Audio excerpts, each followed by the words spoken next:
আজি মই ওলালোঁ মানে মেলা চাবলৈ। আজি মানে বহাগৰ লাষ্ট দিন। এইটো গাঁৱৰ ওচৰতে হয় মেলাটো, বেছি নহয় 1.5 কিলোমিটাৰমান দূৰত হয় আৰু এইফালে আজি মানে ইয়াতে আজি ফাংচন হ'ব। মেলাৰ লগতে বেছি দূৰ নহয়। এইফালে আমি ফাইনেলি মেলাত আহি পালোঁ। মানে চাওক কিমান ভিৰ হৈ আছে আৰু এইটো চাচোন, এইফালে মানে পূৰা খালী। আৰু আজিকালি মা বাপেকে মানে বৰ চৈতান মাকহঁতে পোৱালিকেইটাক মানে লৈ যোনফালে গাড়ী আছে সেইফালে কেতিয়াও নাযায়। সিহঁতে মানে ভিতৰে ভিতৰে ঘূৰি থাকিব।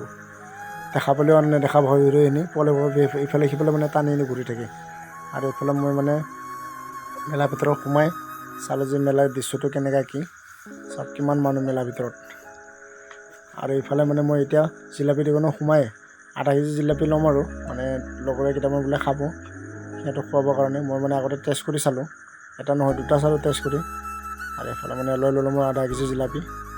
মানে এই বাবুকেইটা মানে বোলে খাব বোলে সিহঁতক। আৰু এইফালে এনেকৈ আৰু জিলাপিটো লৈ ওলাই আহি মানে এইফালে বহি ল'লোঁ আমি পূৰা চাইডৰ ৰাস্তাৰ লগত চাওক। আৰু সকলোৱে মানে বহি লৈ মিলিজুলি জিলাপিটো খাই শেষ কৰি দিলোঁ।